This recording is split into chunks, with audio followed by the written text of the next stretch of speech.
Hello from Germany and welcome to the biggest gaming convention in the world from the largest Xbox booth in Gamescom history. That's right, Maxi. More than 45,000 square feet, 39 titles, 150 gaming stations, and 3 massive theaters. This epicenter of gaming is our home for the next 3 days as we catch up with some of the minds behind the most anticipated titles. Plus, we'll take you on the floor as fans from around the world get their hands on the newest games, expansions, and updates coming to Xbox and PC. And today we will hang out with Todd Howard, Pete Hines of Bethesda to talk about Starfield. And head of Xbox, Phil Spencer, pulls back the curtain on his Gamescom experience with a live interview right here on the Xbox booth stage. And Rod Ferguson from Blizzard gives us all the hot takes on Diablo 4. And we're also celebrating a big birthday for ID at Xbox. It was announced 10 years ago at Gamescom. Plus, we've got gameplay demos from games like Age of Empires 4 Anniversary Edition, which, in case you missed it, just last night had a massive shadow drop onto console. That's right, yesterday's opening night live was epic. So if you didn't see it live, don't worry, let us quickly bring you up to speed on the Xbox headlines. Starfield, the opener, what was going on? It was unbelievable. We got to see that live action demo for the first time, and the reception that it's gotten from not only at opening night live, but also here on the show floor at Gamescom has been incredible. It just looks exceptional, and like things that people are getting to experience at the Starfield Theater, which we'll talk about in a little bit, right? It's been amazing. You've seen everyone coming out there like super excited, and as you can see from the trailer, it is just stunning. Yeah. One of the most anticipated games, I think. I know. I'm so jealous of everyone that's already been in the Starfield Theater. Like, I'm going immediately after this. We need to go and see it. The massive announcement, Age of Empires 4 finally on consoles. I love playing Age 2 on controller and things, so having fan favorite Age of Empires 4 now available is so exciting for Xbox Series X, S, and Xbox One too. Yeah, but we also got love for the PC fans, right? So it was our history untold with the first gameplay trailer that we saw back when we announced it in 2022.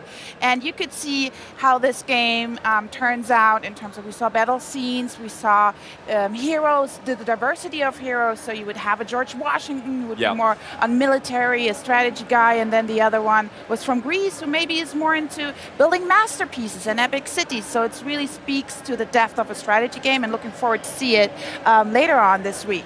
It looks awesome. And like there was so many like personal highlights for me from that opening night live as well. Like I'm a big Call of Duty fan, all right? So you might know of it. It's like, you know, we play every so often, but seeing Modern Warfare 3 for the first time after we already knew about the improvements that they've been making to like the movement and the increase of time to kill, and seeing that campaign for the very first time, and like seeing like locations that, if you're a Call of Duty fan, that you're going to know and love, like prison, like seeing Dam from Verdansk, really exciting. Yeah, I can't wait for zombies as well. I love the scary, spooky elements of games like that, so I was really excited to see Little Nightmares 3 announced as well. I love the first two, so this one's really good to look forward to.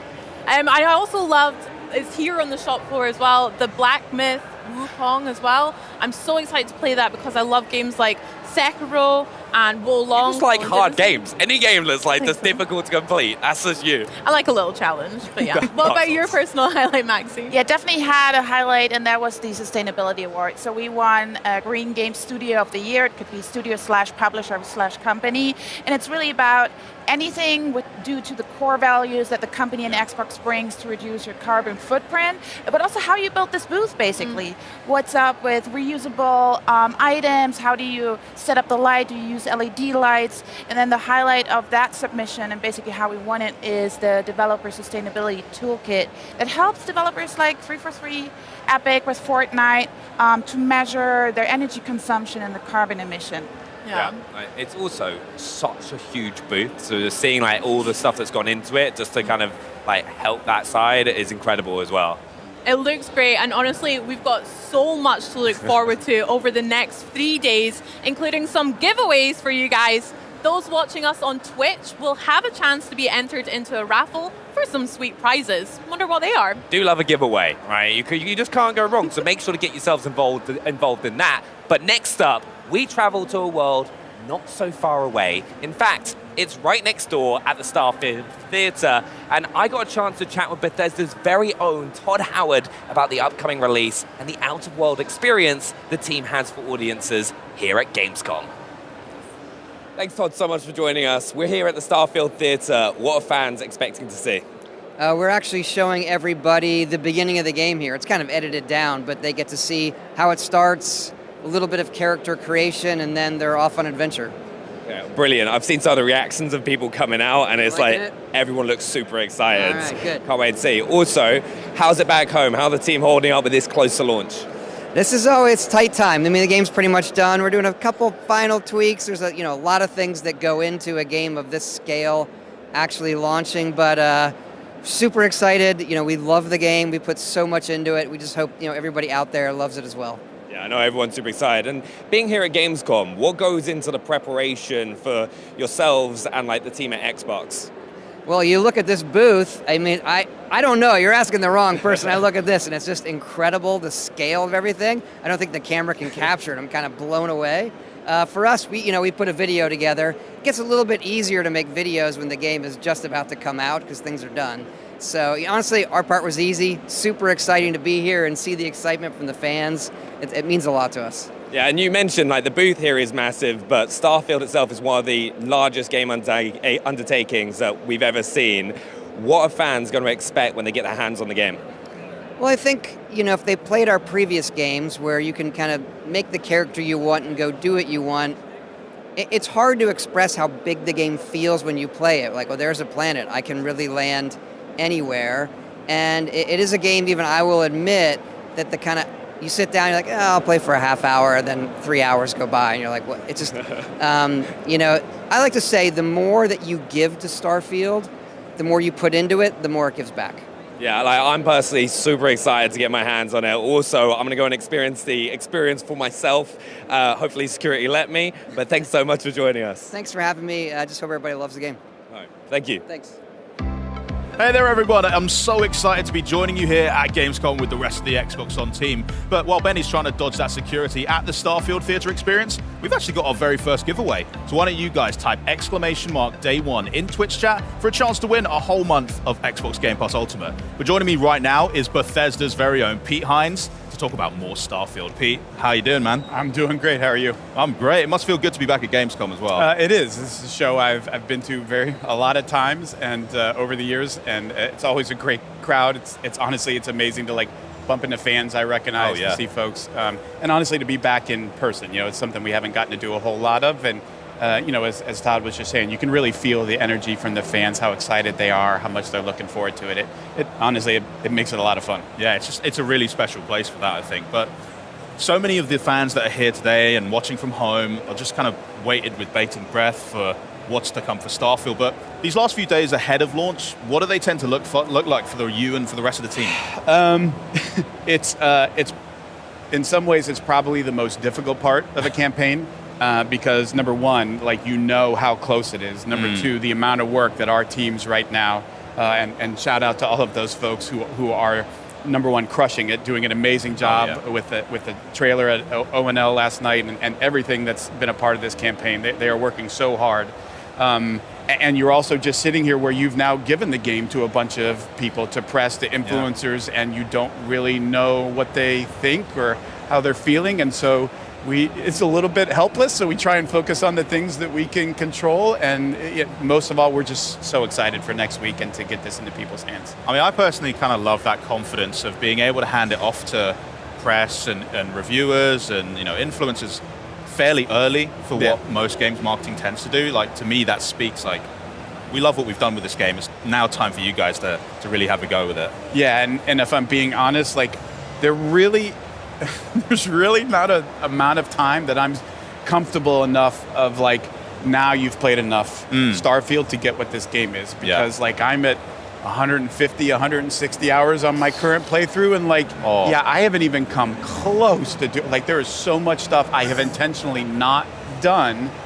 It's we try and tell everybody how big this game is, and the folks that are playing it, one of the few things they will tell us is, you weren't kidding how big. I can't believe how big it is. content and explore it. Like no matter how you want to play, there is so much for you to do in this game. You mentioned opening night live, and we'll talk about it in a sec, but I just kind of want to know why it was so important to bring the experience of Starfield that you have to this audience right here at Gamescom. I mean, for one thing, like our games have always done really well in Germany. It's obviously, it's a really well-known PC market, and we obviously came from being an indie PC developer and publisher before we were anything else.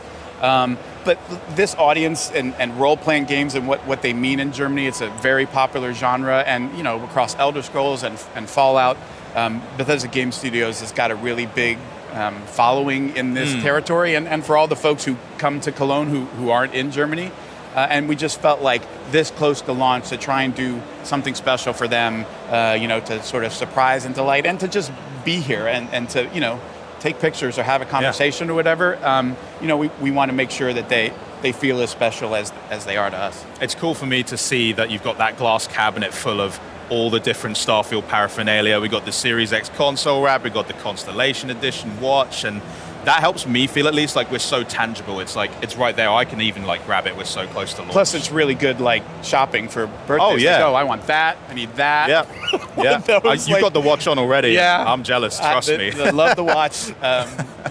We're really excited both for like how good the game is, but the way in which Xbox has supported us with, console wraps and like the controller and the headset is the best piece of hardware. They are so good. I use them nonstop. Full credit to that team.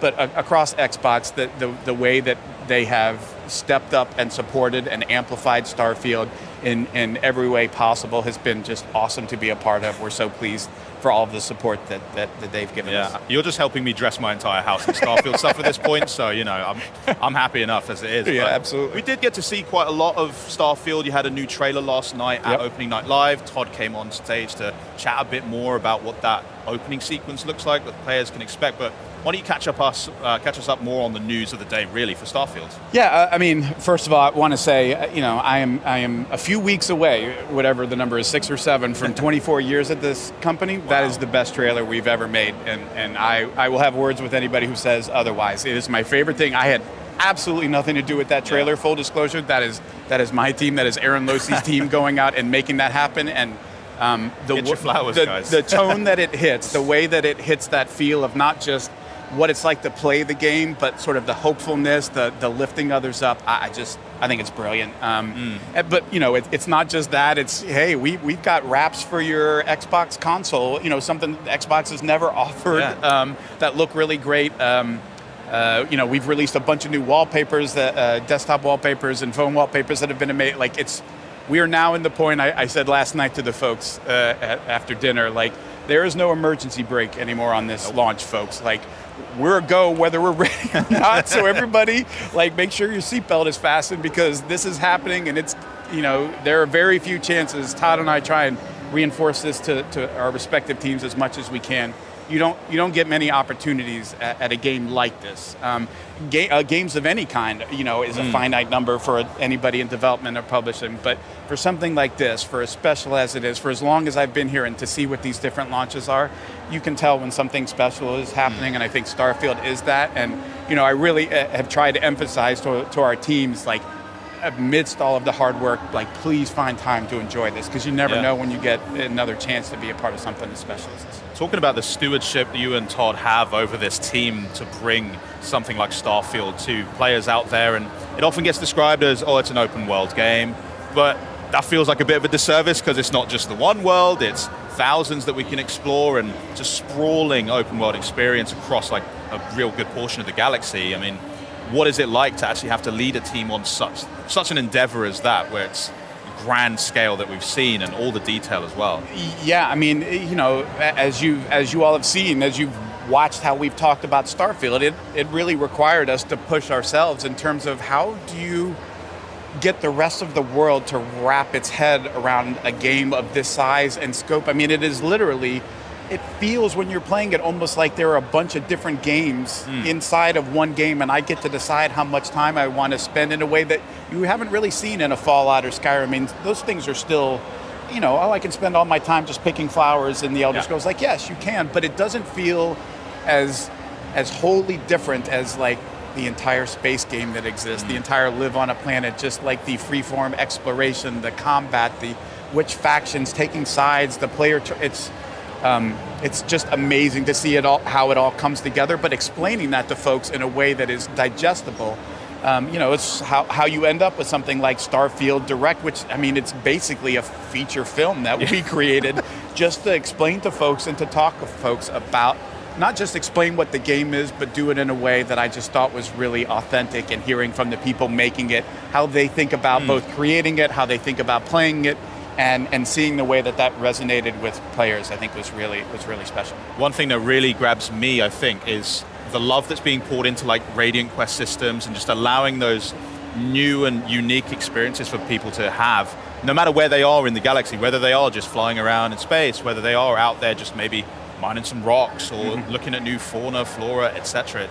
It's a really cool way to involve them in new stories that they perhaps weren't searching for, but now they're being like collided into, and it's just juicy. You want to dive. And then because we made an irresponsibly large game, we take it to another level that I think, and this is one of the things I'm looking for. We've seen it ourselves. Like, I was just talking to a couple of folks from our Benelux office who were like, they've both played, about the same amount of time, like, 40 hours or 60 hours, but their experiences were like, we didn't do any of the same things at all, like not even close. And just with that, and then the whole like locations aren't the same for every person. Like what you and I find going to explore this planet, I can't just tell you should go here and land here and find this. Like, that might not be there for you. Like, you get to find and have an experience that truly feels like your own in a way that I think folks are going to really enjoy and appreciate. Yeah, I mean, we got a little bite of that in the Starfield Direct, like you mentioned. I mean, Jamie Mallory literally coming out and saying, "Oh, well, hold my sandwich, I'm grabbing them all here." And it does speak to that unique way that every player can tackle whatever situation they do come across, or even just back down to character creation. And that jumping off point of deciding, here's what I'm going to start off as.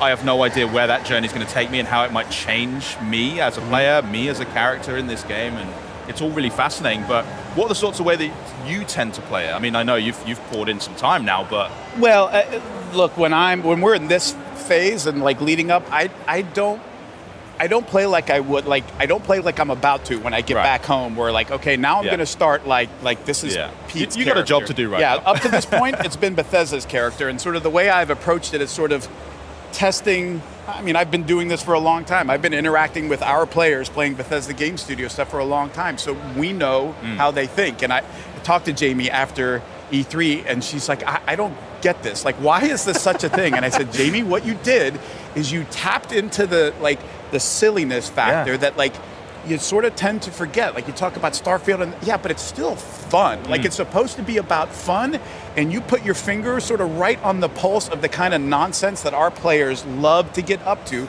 because we make a game that is about freedom, right? Like, we embrace chaos. We give players more freedom than I think in a game like this than people really dare to in their games. Like, that's part of what makes Starfield special. And look, that creates situations that we have to do a lot of work to make sure, like, this doesn't break, this doesn't create problems. But the payoff for that and like what players are allowed to do, like, wait, I can do this? Like, I can spend all my time doing something as ridiculous as this? Yes, like, if that's what you want the game to be about, that's what you should do. But we want you to go and push and try all of the different ways, because it's really not about like our story or how we want you to play, it's about how you want to play. So when I play, I spend time, like, I'm going to spend a week and not land on a planet. Like, what's it like to just be in outer space, spend all my time in outer space, landing on star stations, derelict ships, doing all this stuff. And then I'll be like, okay, now I'm going to go land in this city, and I want to see how long I can spend not leaving this city. Like, how many factions can I find? How many quests can I do? And I'll get to decision points where it's like, look, you're about to, like, you have to pick a side here. And I'll make a save, and like, I'm going to play this way, and I'm going to go 2 hours down the road just to see, like, how does that feel? And then rewind and play it 2 hours the other direction, just because I want to know, like, what should our players expect? How does this, and just trying to do that in as many ways as possible. Just land on a random planet and just start walking. Like, what's this like? How fun is this?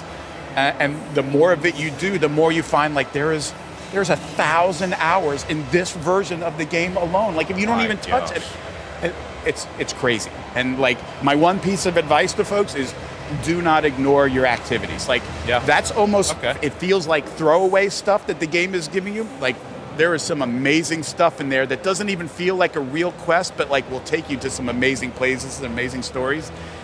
We encourage you to play this like any BGS game, which is like, do what you want, go where you want, test the game, you know, be the kind of player, the kind of person you want to be in this world, and see what happens. I get chills thinking about what I'm going to get up to. It's going to be a lot. We cannot wait to see all the stories and how people choose to express themselves in this game. It's going to be amazing. I got one more question I just have to ask you. Okay. I know you're a fan, but are Arsenal going to win the league? Yes.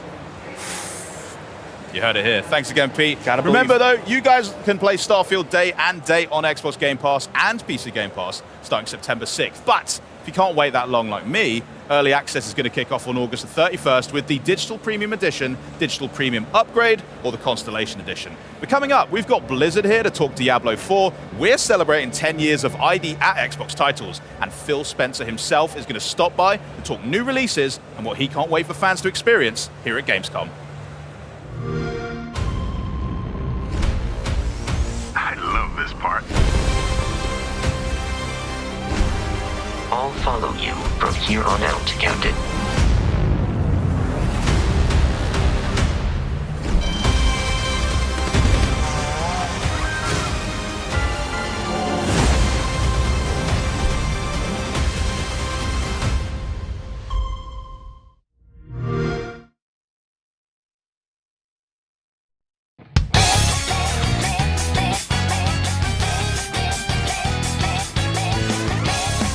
Would you believe me if I said that a day consists of more than 24 hours? That's the dark hour. A time period hidden between one day and the next. What are you talking about? What happened to our school? You saw them. Those creatures. We call them shadows. They only appear during the dark hour and attack anyone who roams free outside the colonies. Shadows can only be defeated by persona users. It's our job to defeat them. Pretty exciting, huh? We've prepared an evoker for you. We'd like you to lend us your strength. Come! Persona!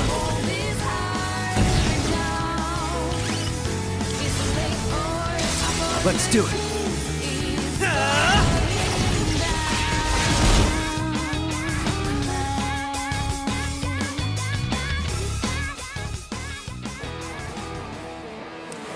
Hello everyone, I'm so excited to be joining you once again for Gamescom with the rest of the Xbox On team hosting the crew. Now it's time to head to the lands betwixt the high heavens and burning hells, and to be totally honest, I can't think of better guides than Blizzard's Rod Ferguson and Chris Wilson somewhere next to me. Hello, how are we both? Are we well? Fantastic. Good, love that. Right, Chris, I'm going to come to you first. So Diablo 4, Season of Blood was all over Opening Night Live last night, but I want you to wrap up some of the key announcements that fans should be super stoked about, just in case they missed it.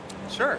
So the Season of Blood will launch on October 17th. We're really excited. The reason why we named it the Season of Blood is we're actually going to be bringing vampires into the world of Sanctuary. Well, yeah, makes sense. It's not like you're turning the whole place into a bright red swimming pool. There are other reasons, yeah. Precisely. So what's really exciting about that is we're going to have a new quest line. There's going to be a new villain, a vampire villain who's basically bringing his minions into Sanctuary. And you as the player need to obviously thwart this threat.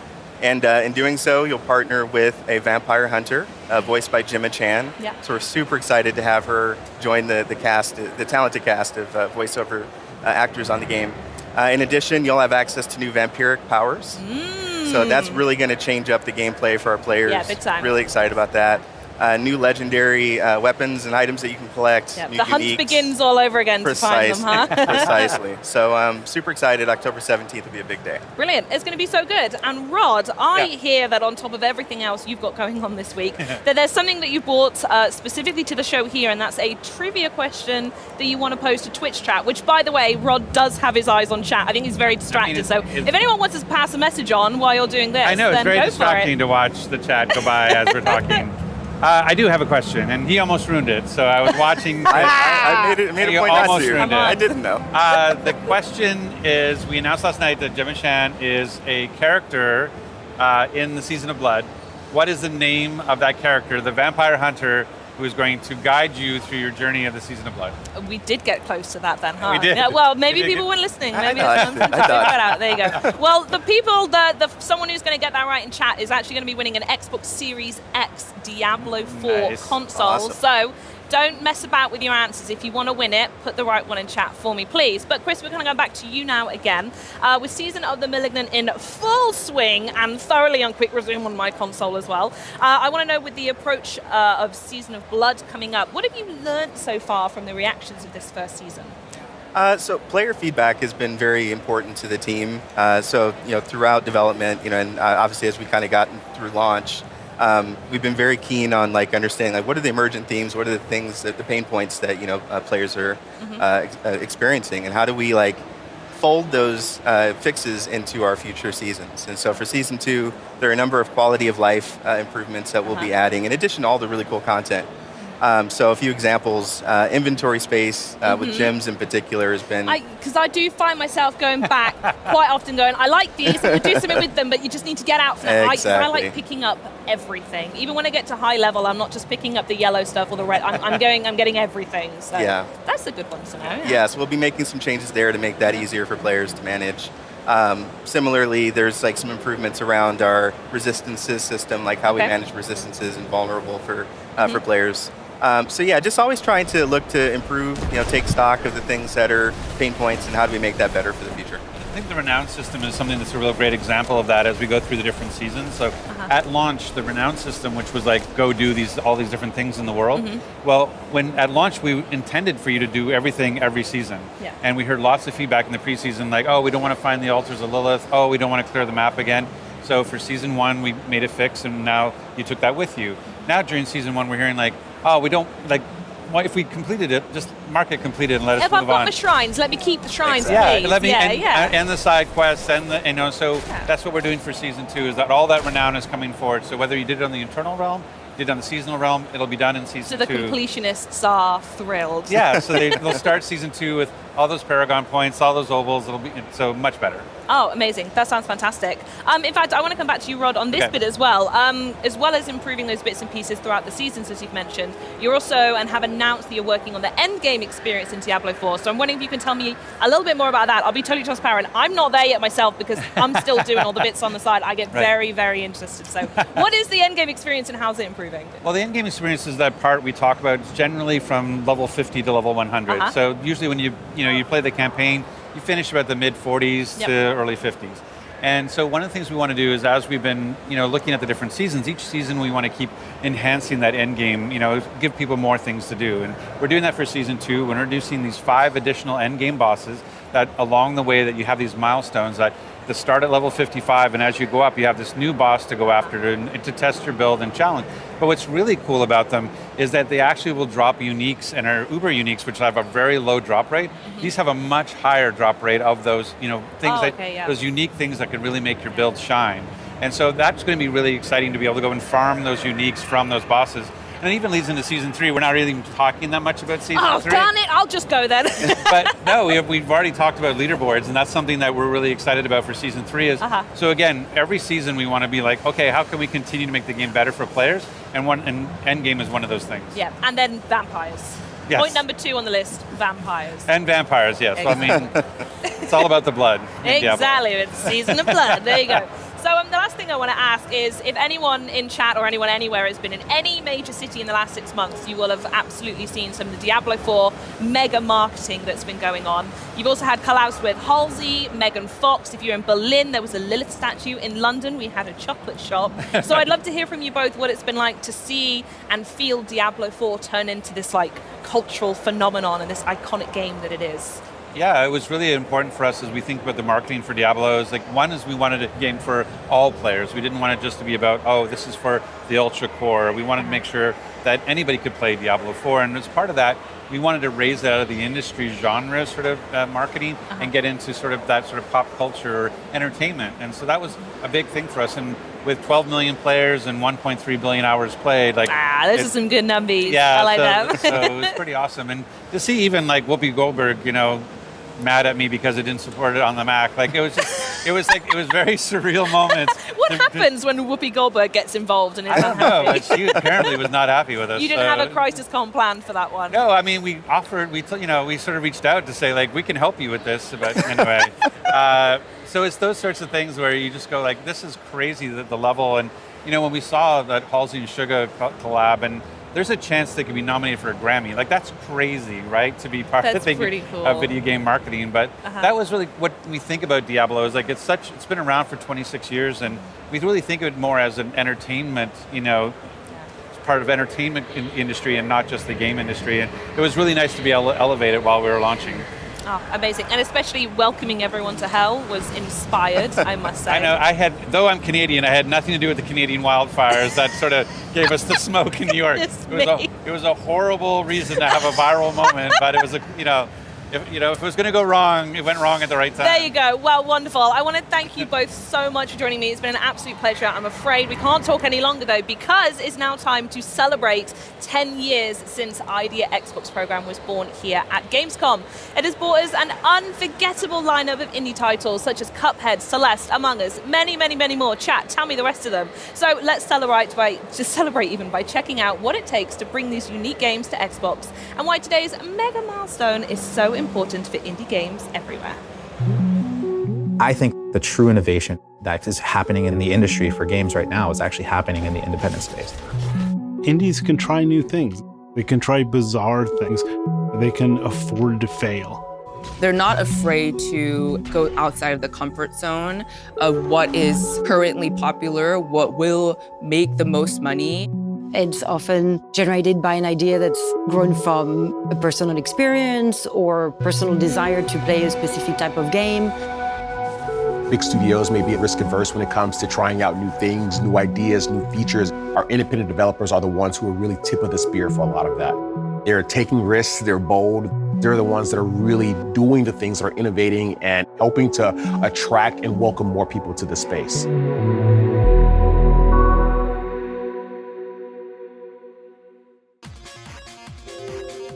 I've been making games since 1985, before there really was a game industry. Back in the day, the indie scene was shareware. You put shareware on a floppy disk and you get it out there to as many people as possible.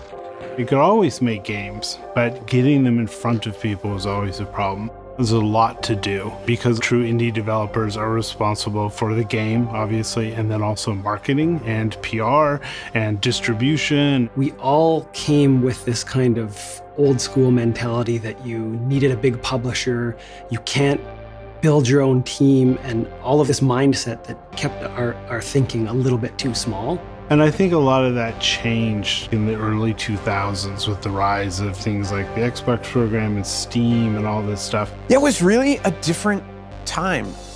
We were just at the dawn of digital downloads. And today, it just seems like hard to even imagine that there wasn't a world where everything was digitally downloaded. But Xbox Live Arcade clearly showed that digitally downloading games was an amazing way forward. The first games I worked on for XBLA were Joust, Robotron, and Defender. But quickly, developers saw this amazing opportunity. Wait a minute, I can make a game for a couple dozen megabytes and sell it directly to consumers for $5 or $10 or $15.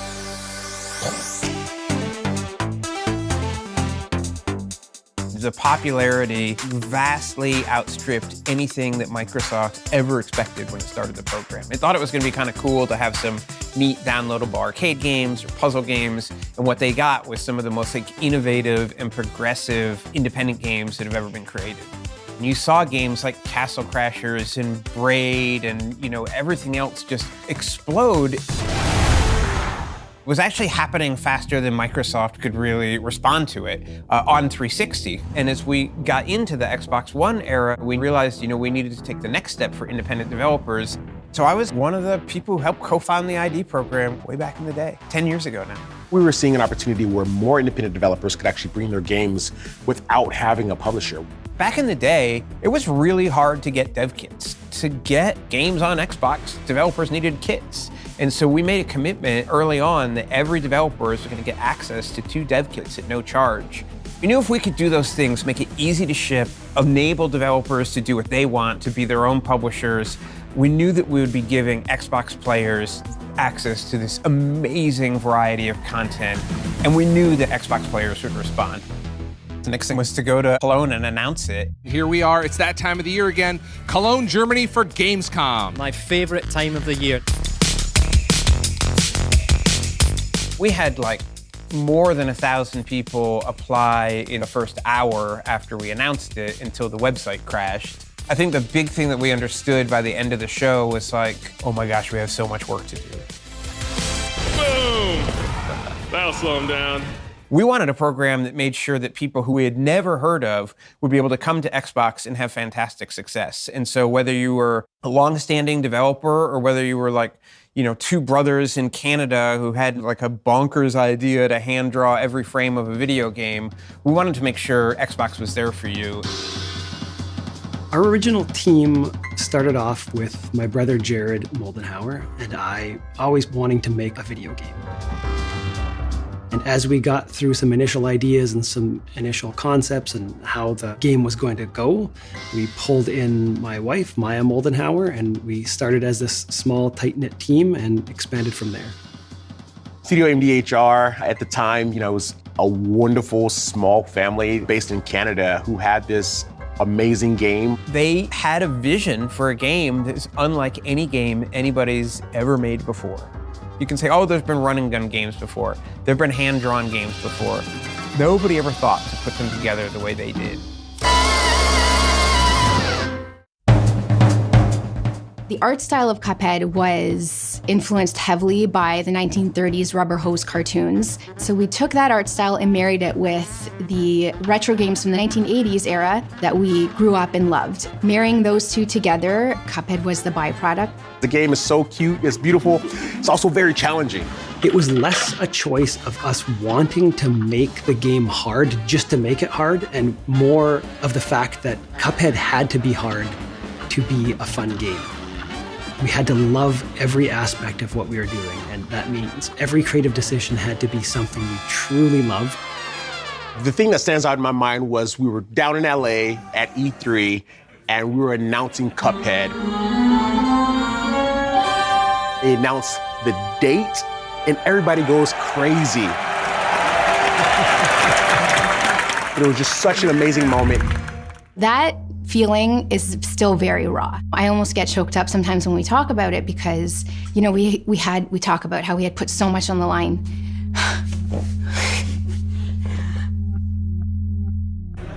To step foot on that stage and not know whether or not we would ever even make our money back, whether or not we would ever be able to make another game, to see the fans' response to that announcement change the course of our lives.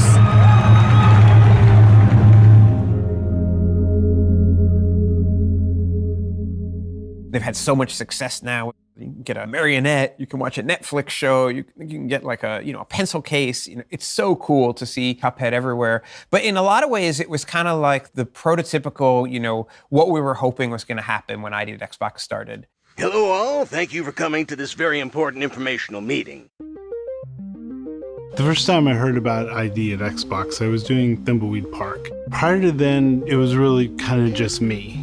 Things like Steam or a black box. You fill out some forms, you put a game up there.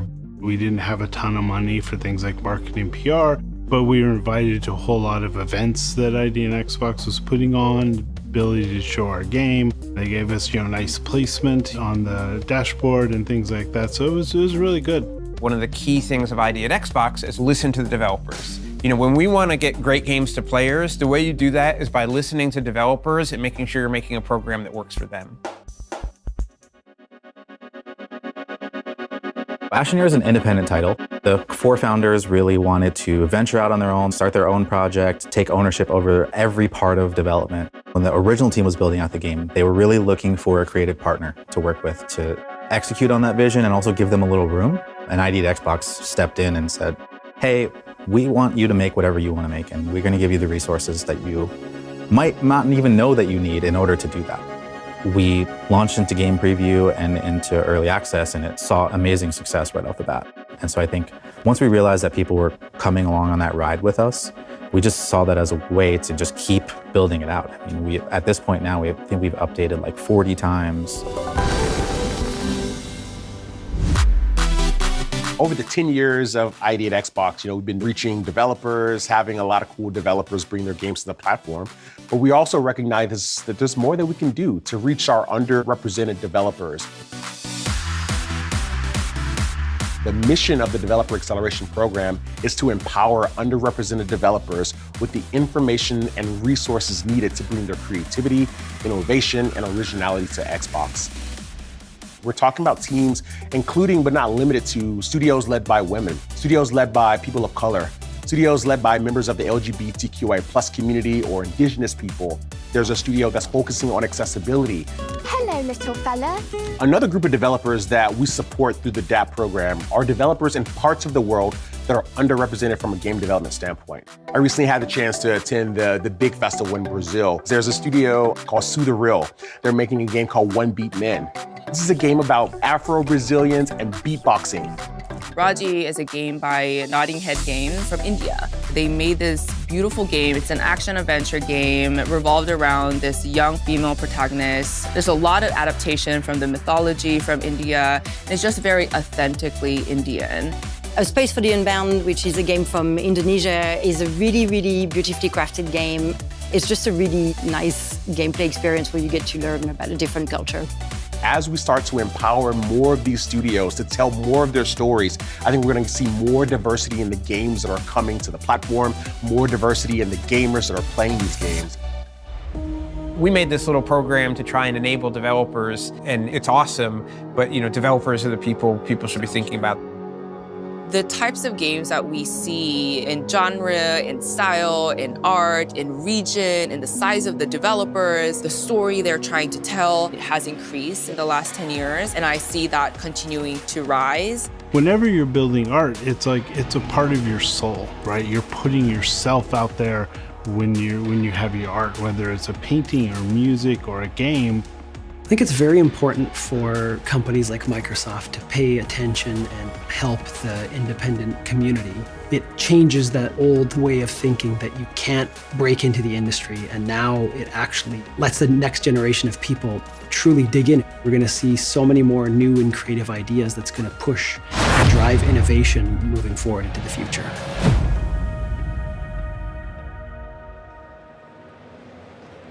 Joining me now is a true champion of indie titles, Mr. Chris Charlotte. Chris, how are you doing today? Oh, I'm doing great, thank you. Awesome, it's so good to have you here at Gamescom and chat to you where it all began for ID at Xbox. 10 years ago, in 2013, ID at Xbox was born at Gamescom.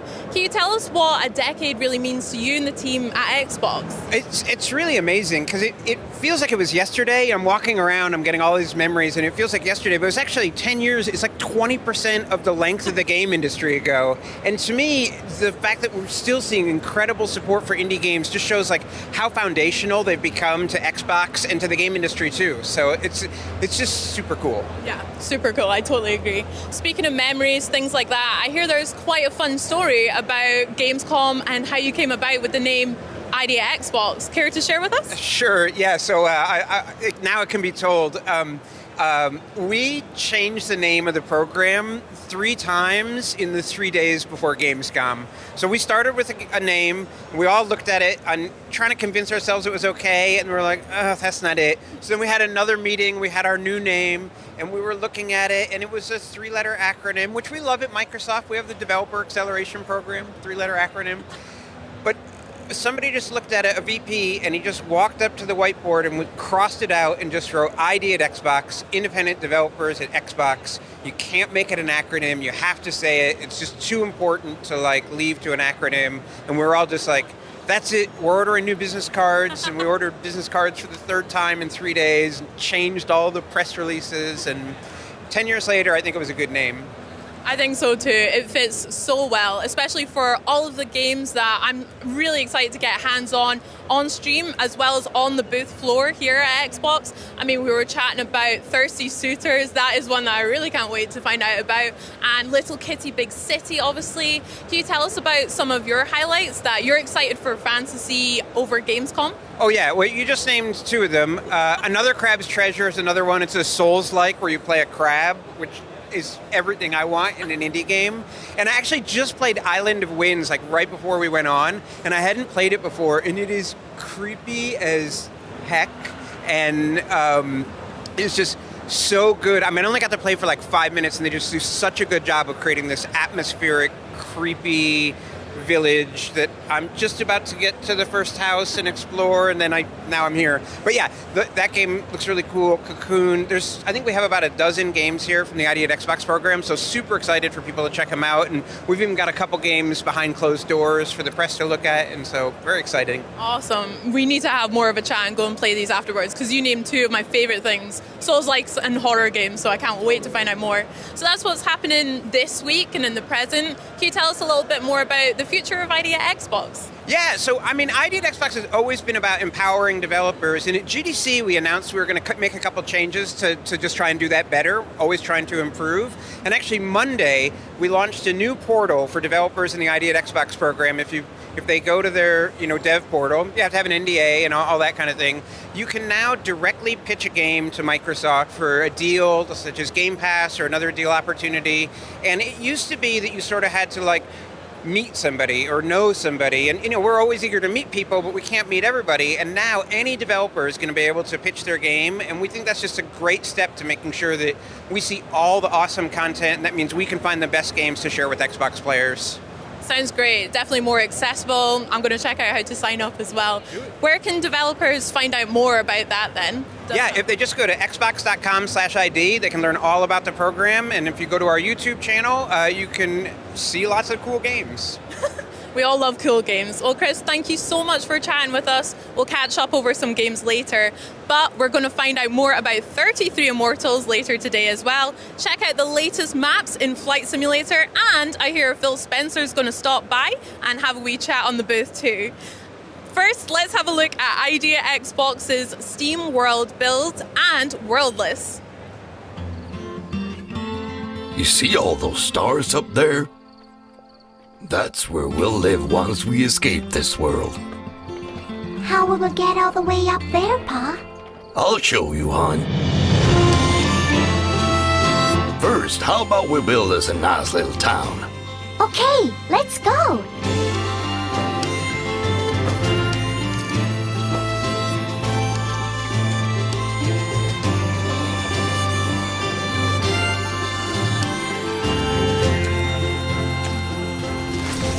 We'll need the help of a whole lot of Steambots to make sure we get all the resources. How will we do that, Pa? We're gonna find all we need deep in the mines.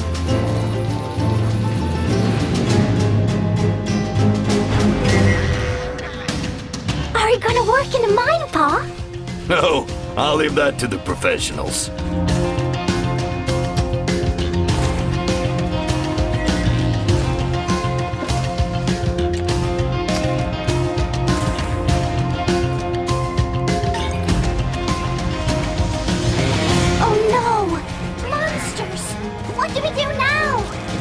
Let's build us some defenses.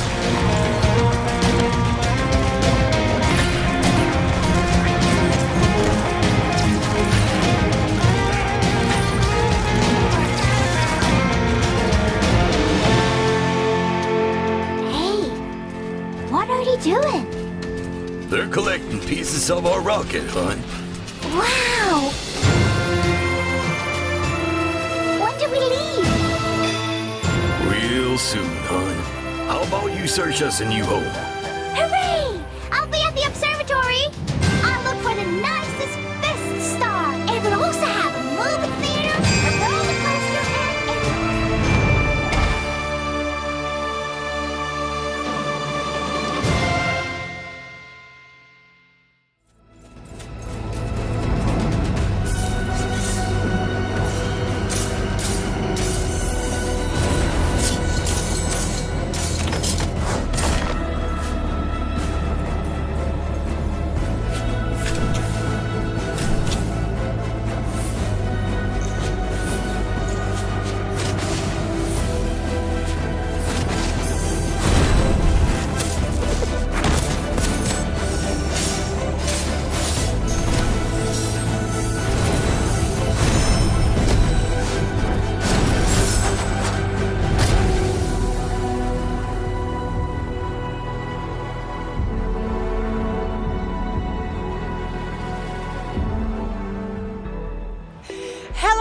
Gamescom, it's Melly, and I'm so excited to help host this massive Xbox booth. We've got so much in store throughout this show, and I can't wait for you to see it. But now it's time for another Xbox Game Pass Ultimate giveaway. So type !day1 in Twitch chat to be entered. But that's not all. We've been excited about this next title since it's made a splash earlier this summer on our Xbox Games Showcase and Extended. And now we're going to talk about 33 Immortals, and for that we have Nicola here. So Nicola, welcome. How are you doing? Thank you. I'm good. Gamescom is always fire everywhere. It's fun. It's energizing. I love it. That's so amazing. But first off, we got to start with a feature fans are excited about. So tell us more about Pick Up and Raid. So what can fans expect? Yes. So traditionally, like in Raid, you have to like create a big group and plan a lot of things to like solve these kind of intricate puzzles. On our end, we want to try with 33 models to change the vibe of this and do a fresh take on this. Yeah. So what we want to propose to the player is that you open the game and you just jump into a fight right away, like without any wait and any planification. So let's say you're a player, you're alone, you go in alone and you just go through a portal and you'll be already fighting hordes of monsters and epic bosses. And you won't do it alone. You'll be also with 32 other players. So what if I don't have 32 friends? Exactly. Well, who does? Well, we do have 32 friends minimum, I hope for you. But let's be honest, do they play always the same game as you at the same time? No, they don't. And I think on my end, I only have like 2 or 3 that are at the same time playing the same thing. And this is what we wanted to also like avoid. It's going to be a seamless experience where you just jump in, matchmaking will be done automatically, and people will just join in. You can join alone and also with other people as well. You'll be able to queue up with a little party if you want of your own with friends, because we have friends, right? Of course. And then you'll be able to join and face all the different challenges and have tons of fun. That sounds so amazing, actually. But what is your take on usual raid-like player roles? I'm sorry, can you say that again? What is your take on usual raid-like player roles, like tanks, support? So on our game, what we wanted to tackle is the fact that we are different. But in the same time, all the players start the same. So all we do with this is that we equip a weapon, and this weapon will define your role. We will use 4 different roles, tank, support, ranged, and melee. So, for instance, we have the Bow of Hope. If you take that, that means you have a bow, you'll do damage from afar. That's more my style and more my gameplay. And this is like just our ranged fighter. On the other hand, we have just the sword, and with this one, you can dash a lot of damage, and also you have a special attack that makes you guard, so it's more of a tank on the tank role. We'll make sure that we build these weapons to have all these roles supported. We are now working on the support and also on the melee one, and all this together will give like good gameplay combination. That sounds so amazing, Nicola. And I mean, this game is about so much more than just life and death. So please take us through how players begin the story and what progressing means to your like overall goal. Yeah. So our game, in fact, we start as a player that now is dead and is going to eternal life. Okay. And in fact, in this, the Almighty looked at you and saw that your life was full of sins and problems, so he's giving you eternal punishment. So it's not dramatic at all. So we're fighting the last judgment, basically. Almost. Okay. So then when you go into the game, we took inspiration of the Divine Comedy by Dante Alighieri, which is a poem from the 14th century, an Italian poem. And you start in the dark woods, this place where all the players will gather, and you're this like wandering souls, and other souls will come, and you just don't wait for your eternal life. You want to challenge the Almighty. So you'll take all these players with you, and you go to the gate, and you go through Inferno, Purgatorio, and then Paradiso, while facing tons of like monsters and epic bosses. And then after that, you will go through these things, but you may also die. Dying is part of the process. And, well, as bad as it sounds. Of course, but I got you. And we want to make sure that every time you'll play, you'll get some new potential upgrades. We have like a perk system that you'll be able to equip that will affect your weapons, your stats, and you'll get more and more experience the more you play, the more you'll be accustomed to the game, and then you'll play through more and more, and the more you'll go, the more you'll be able to like go through all these challenges that are just ramping difficulty through the whole game with all these 3 steps. That sounds so amazing. But Nicola, can you tell us a bit more where the name comes from? Yes. In fact, to do 3 Immortals, we at the beginning of the game, the development started in 2018. Okay. And we are a small studio, and we decided to have a brand new team that will take care of this game because it's an online game. It's something different that we did before. So it started with 3 people, and now we're 22, which is pretty nice. And at the beginning, we wanted to have, we wanted to have 100 players. We were a bit dreaming. Of course. Which you is have good. to dream big, right? And then you condense it to something more manageable. Exactly. But it's exactly this, through brainstorms and realizing what we need to make sure that the raid experience is nice and enjoyable. And also by discovering that in the Divine Comedy, every chapter has 33 chants. Chants, C-H-A-A-N-T-S. Then we realized that, maybe 33 is the magic number. And it was the perfect number of players, and then it created the 33 Immortals title. That is such a cool story. Thank you for sharing it. And can you tell us a bit more about the art style? Because it's not only fun to play, I bet.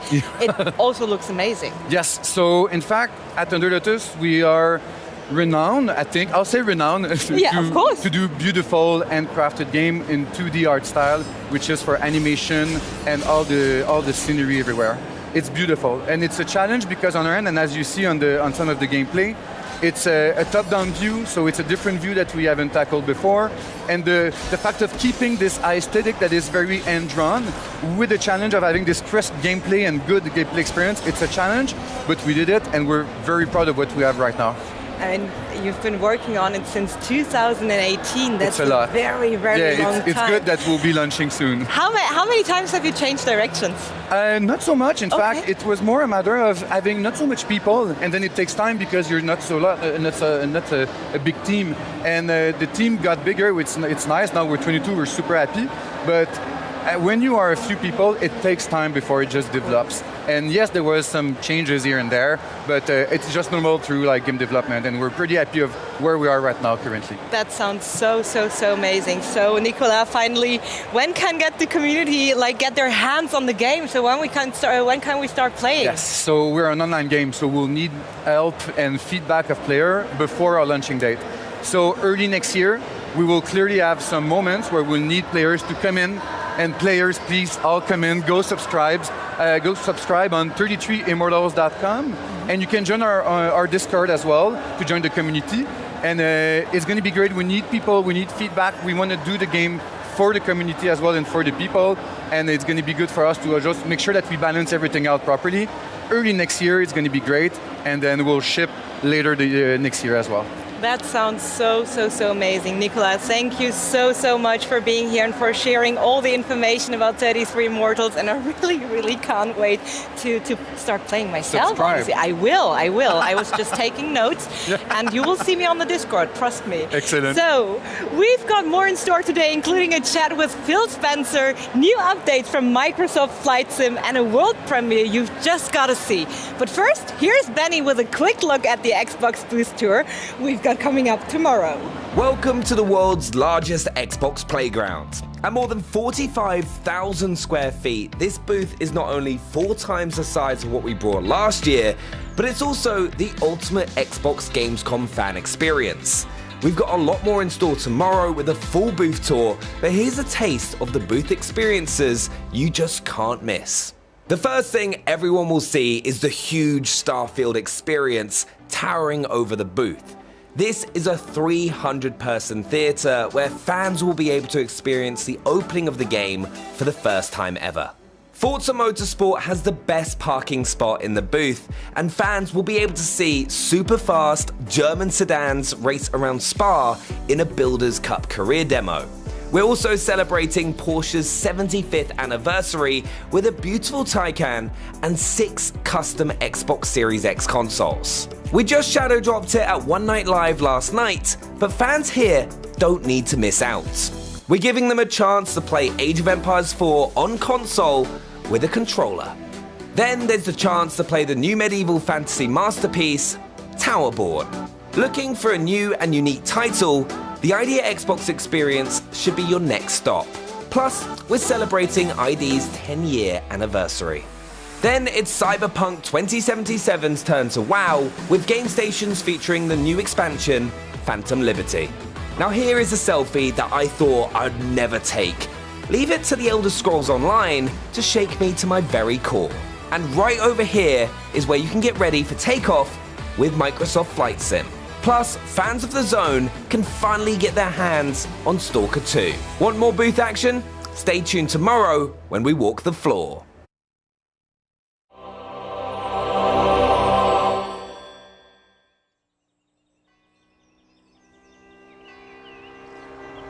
Our trail had led us from the Yorkshire moors to Berlin, Paris, and now the tiny village of Montségur, high up in the mountains of the Pyrenees.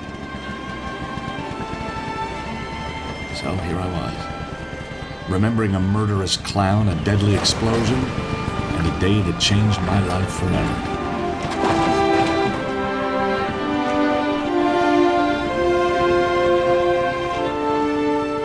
Merci beaucoup, monsieur. Sounds like we're in danger. We are.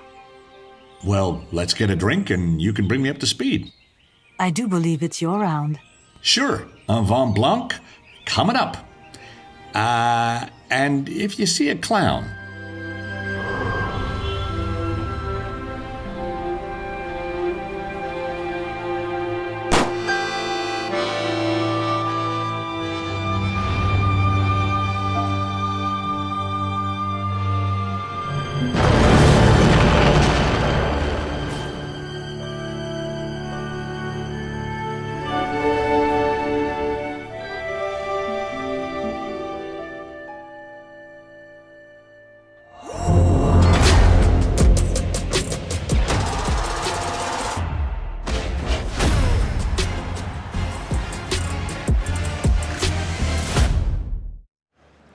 afternoon and thank you for flying with us. On your left of the screen, you'll see my lovely guest, York. Hi, York. How are you? Hi, I'm doing great, Bex. Good. And on your right, you'll see our giveaway that is now live in the Twitch chat. Now, York, it is great to have you back at Gamescom this year with Flight Simulator. You guys have really been soaring to new heights recently. Can you tell us what you've been up to?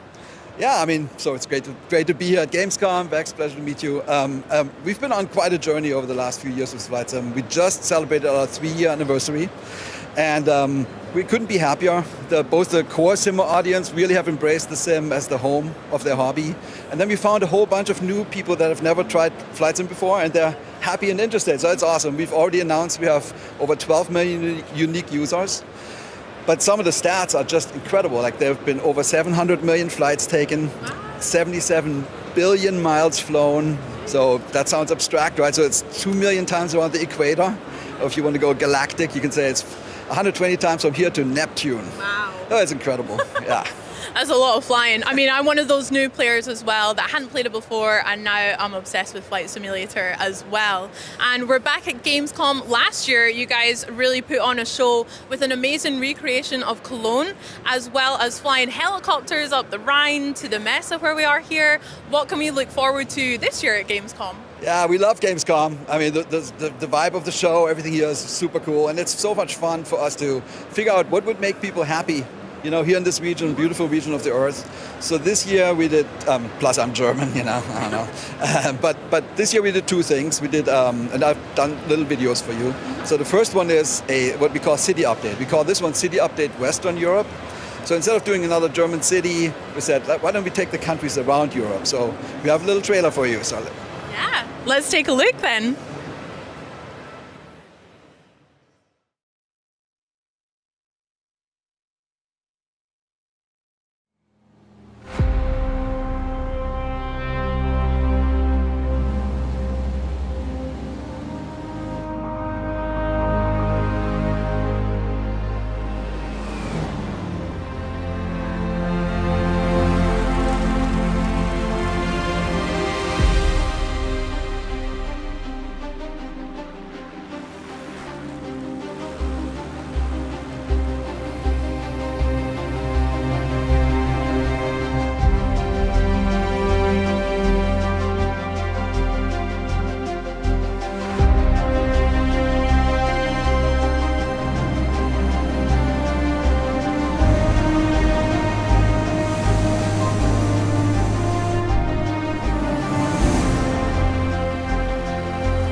Jorg, that was so pretty. I'm always blown away with Microsoft Flight Simulator's ability to recreate the world so accurately as well.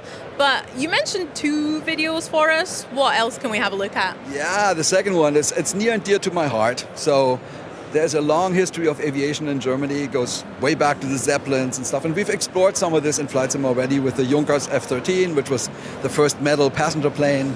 The Doge, that was the first one that crossed the South Atlantic. Then the Junkers U-52. But when you grow up in Germany like I did, there's one plane that stands above them all. It's a real, pinnacle of German aviation, and it's called the Do-X from Dornier. We have a trailer. Let's look at the trailer then, the Do-X.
My goodness, I can't believe they could fly something like that. I mean, those wallpapers alone are fantastic. The city update and the Dornier, it looks so cool, especially the airport that a lot of us flew into here at Cologne Airport. It looks so cool. You must be so proud of it. When can fans get their hands on it? When's this releasing? Well, so for the airport was for the people of Cologne. We made the Cologne Airport. Here we go. Enjoy. So just about the Do-X a little bit more.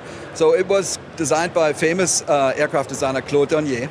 And it was, actually the idea was to compete with the big ocean liners of the time. Think Titanic and, the ones that made it. So they built 3 of them. And what was interesting is it was only 3 because it was commercially not successful. But they took a famous flight, you saw it in the trailer, from Germany to South America to New York. And there was like all these awesome pictures of it at the Statue of Liberty and all that stuff. But all those planes were lost. And I really wanted to make this as a local legend. And I'd almost given up. I spent 2 years researching this and I'm like, oh my God, I can't find anything. And then I was happily finding this individual, Peter Kielhorn, and he is the initiator of the Do-X rebuild project. And he's also the president of the Do-X Foundation. And they are trying to rebuild the Do-X to scale, in real life, in Hildesheim by the 100th anniversary. So in 2029 it's supposed to be done. And they gave us all the plans and everything. Because typically we have museums and we can visit those plans. Here was nothing. And just because of these people, I just want to say a big shout out. That is how we could actually create this plane and preserve it. Because we have this idea of digital preservation in Flight Sim, where planes of the past that are oftentimes lost can be enjoyed by generations of the future. So we did that. So happy with it. Jorg, that's such a beautiful story, honestly. It's so present, the passion and attention to detail that you and the team have in Flight Simulator. It's such a vibrant game from the last few years, but I'm curious what you think makes it so special. I mean, there's a Flight Sim community and they make us special. So there's literally hundreds of thousands or millions of people. Their number one hobby in life is aviation. They know everything about planes, and they push us all the time. They want all kinds of details, and they keep saying we need to add this and this and this and this. That has been pushing us forward a lot, and it's super fun, actually. And then there's a creator community, is also interesting, because we have an SDK. So there's about 2,000 companies and individuals. They make airplanes, airports, all kinds of cool add-ons. And it's a vibrant marketplace. We have a marketplace in the sim that has over 2,500 add-ons. And that alone, that is keeping us fresh. Every morning when I get up, I go on the computer and say, what did they do? And it's always like, it's like opening chocolate. It's awesome. That's so lovely to hear. I mean, speaking about the future and what's coming as well, there is a new flight simulator that we can look forward to next year. Do you want to tell us a little bit about that? Yeah, Flight Sim 2024. It is by far the biggest undertaking ever in simulation. The team is almost 500 people now. We've been working hard.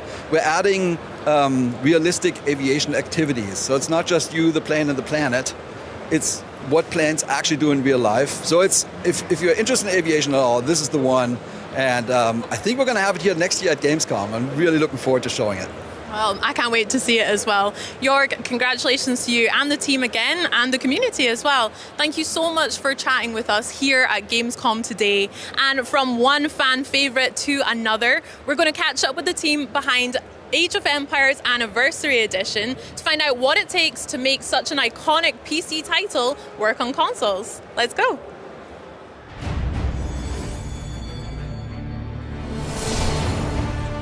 Welcome to World's Edge, home to the beloved Age of Empires franchise. We've been on a journey to continue the legacy of creating world-class real-time strategy games that started over 25 years ago. That legacy is all thanks to you, the fans. You inspire us to develop new ideas and evolve our games. In 2021, we partnered with the award-winning studio Relic Entertainment to push the franchise into a new era with our latest title, Age of Empires 4.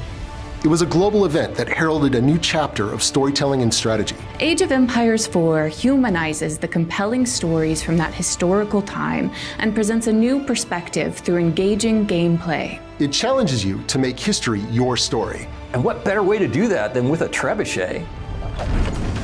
Did you hear that whoosh? In the first year of Age of Empires 4, we added new civilizations, new seasons, and features that fans were very excited about. But there was always something else that fans wanted. We kept hearing the same thing over and over. When are you bringing it to Xbox? We're so excited that finally all the content in Age of Empires 4 is now available on the Xbox console. But figuring out how to make it for a console audience was easier said than done.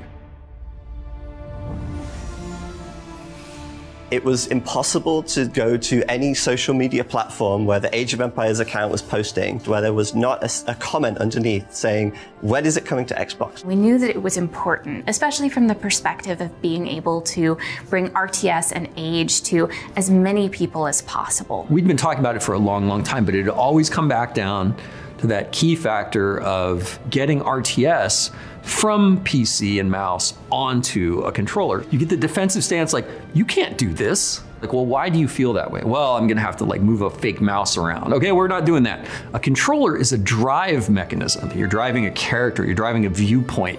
You are driving something through an environment. How do we make that work? How do we find a solution? We have these ideas, but we can't build the game internally. We're only like, we're not a huge RTS studio, but we would love to go look for partners. And the first team on our list that we want to talk to was Relic about doing Age 4.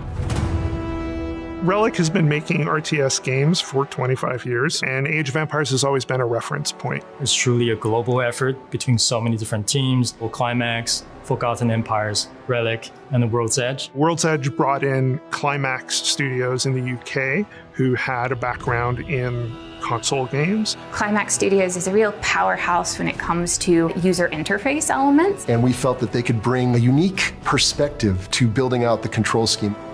There was a port once upon a time. In 2001, I played it and I hated it. I hated everything about it. So we have a history, even within our franchise, of how not to do a port. If we were forced to port it, we probably never would have done it. Our challenge was, we're bringing in Age 4, which has some extra complexities over Age 2. How are we going to make that work? What we found is we could actually use that framework to bring the game into its own. This game is basically redesigned from the ground up. Age of Empires 4 is a different engine. It wasn't just a case of doing what Age 2 did. We had to build it all from the ground up. You have players sitting in the living room away from the TV. We have to reconsider all the UI menus and all the in-game HUDs to make sure they're as legible, as high contrast as possible.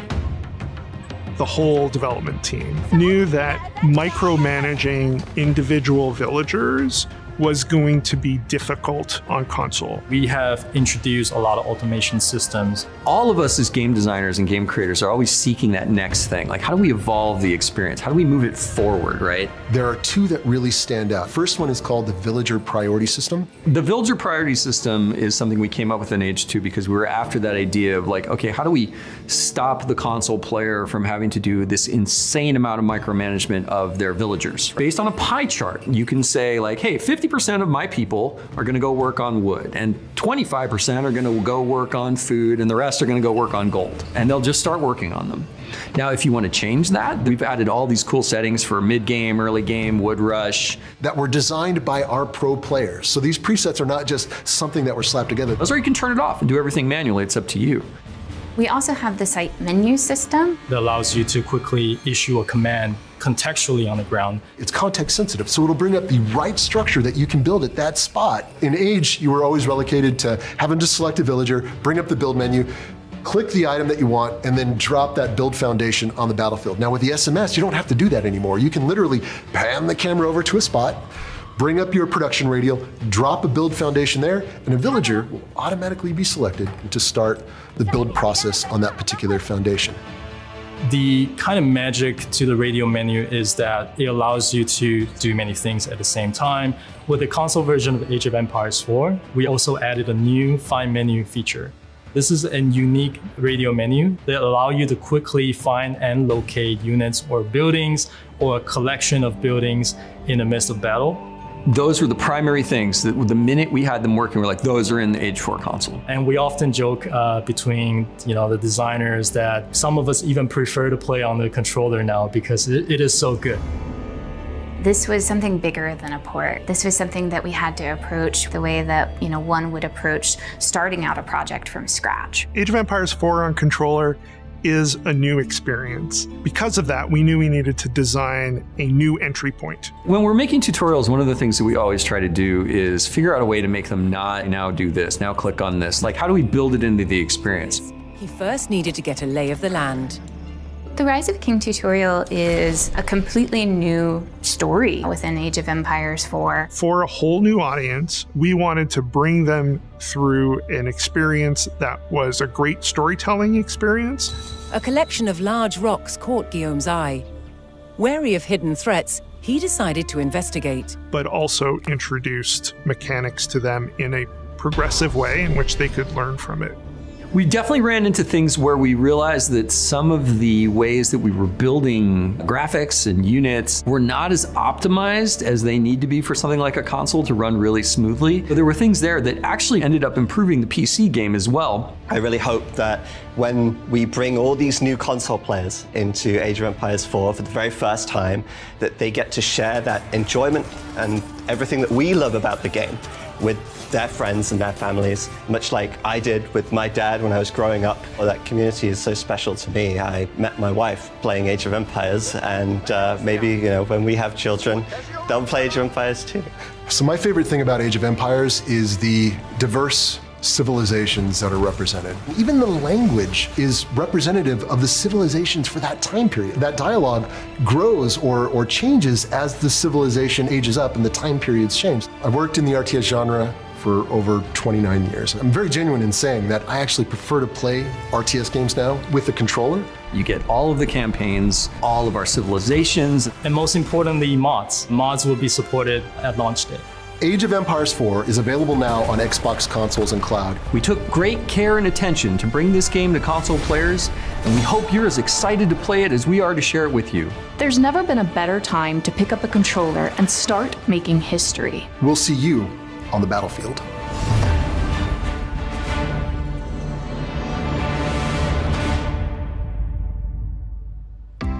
Well, we we just saw how it was made, I think maybe now it's time to play it for real on console, finally. But first, I'm going to ask you to head to Twitch chat for your chance to win a month of Xbox Game Pass Ultimate. So now, please everyone join me in welcoming Chris Rubio to the Xbox stage. Chris, how are you doing today? I am doing awesome. It's been a pretty good 24 hours, right? We had Age of Empires 4 Anniversary Edition Shadow drop yesterday onto Game Pass from Opening Night Live. I know it's been a short amount of time, but what has the reaction been like so far? It's been just overwhelmingly positive. I like that answer. That's what I was hoping you'd say. We met with, I've met with a lot of players that have come to our booth. They're like, wow, thank you for bringing it to console. We've been waiting a long time for this. Yep. People that have played it tell us, wow, that it's amazing how you even got it to work. What was the mad science behind that? What were you doing? A lot of magic and a lot of goodness went into it, but it's been a very, very awesome. The shadow drop was Yeah, we great. do love a shadow drop, don't we? Right, well, we're going to be digging into all of that, but you are here to showcase everything what the team of World's Edge have been working on, and we're going to be doing a live gameplay segment for you all. So we're going to go through Skirmish, and before I do any of the nerdy questions in my head about how you've done it, I'm going to ask you some nerdy questions about what we're going to be looking at here. So what have you got set up for us? So today we'll be diving into Skirmish, but I want to walk players through a lot of the changes that we made. Yeah, go for it. You've heard us. If you watch the documentary, we literally rebuilt the front end and a lot of all of the tactical UI. We built it from the ground up, redesigned it so it would work incredibly well on the console. And so I would love to show that off to players and everything that we've done. The floor is all yours, my darling. Sweetness. So let's jump in. So this is for the Xbox, we created a brand new front end. And by the way, I love that I'm all the way back here, like 8 feet. Incredibly readable. So this is awesome. Very easy to navigate through our various menus that we created. Just you can RB through everything. And again, it's still kind of it has a lot of the colors and flares that our PC version did, but again, redesigned so that you can couch play from almost 8 feet away, which is awesome. Let's just pause for a moment. At no point on the screen does it say Age of Empires, but I know what I'm looking at, and you've got an Xbox and controller in your hand. Yes. So there you go. It's awesome. Job done. So, we're going to go into single player today, and we're going to set up a skirmish. But I've already set up a skirmish. This one I made earlier. This is one I made earlier so that we can jump in. And more importantly, it'll enable me to talk about all the cool stuff that we've done. Nice. And hopefully not get destroyed by the AI. So, also, I'm going to make sure you aren't distracted and you do talk to me during Yes, that's right. Because I've heard that you go into focus mode somewhat. I go into combat mode. So, which I love, because I'm not a combat girly. I like to build my civilizations. I like to make them look very beautiful. And then at the end, I'm like, I suppose I need to go bash someone up now. I do that too. I'm actually quite the builder. And then, I get a lot of better players than me that come over and stomp my base. I'm like, I probably shouldn't have been focused on making a cool base. It's all about turtling the wonder in the base for me. That's how I go for it. So it's awesome. So we're going to be playing today. We got the English versus the French. Yep. Very tried and true classic matchup. Indeed. We're going to start with our base kind of already pre-made. And if players out there haven't checked it out, we've released Empire Wars, which is a kind of a really cool fast start in the game. And Age of Empires 4 is a little bit different than Age of Empires 2. The civs are slightly more asymmetric. So Empires Wars was designed, each civilization starts and was handcrafted to start at the right start that you would expect them to be at that point in time. So a lot of passion and love went into making that mode super awesome. So what we see here is basically the base that I've set up. I got a bunch of workers right here in idle, but more importantly, it's like, well, what's all that UI on the screen? Because that is the first thing, especially so you go from PC gameplay, and if you've never played on console, Age 2 came out early this year. If you've not had a chance to play that yourself, it even looks different to that one as well as soon as you load in somewhat. Yes. So we've went in, we've made a lot of modifications, and our goal is to literally streamline the interface, but at the same time make it incredibly accessible and easy to read for couch play. Yes, so definitely. One of the first things any PC player would notice is like, oh my gosh, the resource bar is in the top center of the screen. It's on the PC, it's in the lower left. And we found on the console. Thank you for the ad. we found on the console that that placement is really nice, makes it super easy to read, and we got a lot of learnings actually came from Age of Empires 2. Kudos to that team for an awesome job that they did. So we were able to tap into a lot of that and literally kind of define out. So as I go through the screen in a clockwise motion, we have our resource bar at the top. We have kind of our tribute menu that you can access, with various commands. You'll also see a bunch of little helper widgets, and those were purposely done so there's, it's not mouse and keyboard. It is, you need to, as a new player, it's very helpful to understand which inputs you got to press to access various bits of functionality. The lower right-hand corner, that's kind of your tried and true mini-map. Indeed, yeah. You can expand your mini-map, which is a really cool bit of functionality. You can hold down the Y button. You can actually super fast scroll. It's seamless. Yep. You can drop camera markers, which I'm going to do here. One more, and then that's a terrible spot for a marker, but I'll drop one right there for the purpose of demo. And then what you can do too on the mini-map is you can just literally just jump around based on those waypoints that you set. So entirely up to the player, however they want to play. And the toolbar, or I should say the D-pad controls that you see in the center of this bottom center there, those are what we call a quick find menu, and it allows players, kind of like hotkey shortcuts on the PC. Sure. It allows you to jump to various units, structures that you have on the battlefield. For example, if I press D-pad up, I can cycle through all my idle villagers very quickly. There they are. If I want to go to my military, I can press D-pad left, boom, I'm right there with a group of units, and I can kind of cycle through them. Now, if I want, I can actually select all my idle villagers just by holding D-pad up. Right, you've thought this through, haven't you? It makes it super simple. In fact, if we can for a moment, I just want to pause the game. We're going to cut away from the gameplay very quickly. Chat's probably going to know why. And I want to ask you a little bit about what work you've done in the background to try and get it to like the testing phase. And we even heard in that Vidoc just then that I think it's yourself or maybe a lot of other people are really, really excited about playing on a controller now. Yeah, so we have, we've spent, I should say, both teams, Age of Empires 2 and 4, we spent many, many months and thousands of hours basically hammering away. We methodically went through the keyboard and mouse inputs and essentially broke them down, figured out how all of that would map and translate to the controller. And then once we got it all done on paper, after many months, we started prototyping, we started iterating, we started playing what worked, what didn't work, started throwing things out, bringing stuff back. So it was just a constant phase of development where we were just trying and experimenting until we landed on what you see here today. And we're really happy. The team, kudos to all the teams, our partner teams that worked on this. We have something that is truly amazing, and honestly, I've said this before. If you watch the videos, I as an RTS player, I should say, as an RTS developer that's worked in the genre for about 29 years now, I actually prefer to play with the controller. Well, let's go back in the hot seat then. Do some movements for us. I want to see. Do the thing again where you select all the villagers. So I press up on the D-pad. Go on. Oh, there we go. Which is super awesome. If you think about it, it's like so good. And that's what I love about the controller is everything on the D-pad is at your fingertips. It's you no longer have two input devices. Everything's been focused down to one. And we've gone in, we've intelligently designed the controller in such a way that it just makes everything feel really intuitive, natural. And why I say that is because that carries through across both products, Age 2 and Age 4. So if you're an Age 2 player and you're like, I'm going to go download Age 4 right now. Which you should, if you haven't, by the way. Absolutely. You're going to be able to pick up the controller and start playing right away, and you're going to feel right at home. You're going to be like, oh my gosh, I can play this without having to relearn it. No, that was intentionally done because this blueprint that we have was designed so not only in the present is it awesome, but we can also carry it forward into the future with other iterations. So I am I getting attacked by the AI? Look at that, I'm talking. Here we are chatting and you're under fire. Yeah, so what I want to show off are a couple cool innovations. These are absolutely critical to players out there. The first one is called the Villager Priority System, and this is key. I love this system with a passion, and I got to say, this is actually a new innovative feature for the genre as a whole. I was saying to our creative director, I'm like, how did we not think of this 10 years ago?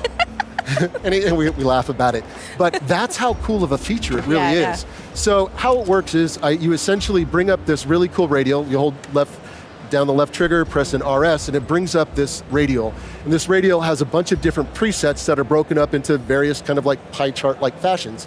These are all weighted based on resource type. So instead of dragging and dropping individual folks as they come out the village, it's just already managed. This is where it gets really good. I got it all set up. So that's amazing. So we're gonna focus in on this economic one, but if you can use these presets. They were designed by our pro players on our team. We have some basic ones that if you're like me, you can just kind of set it and go.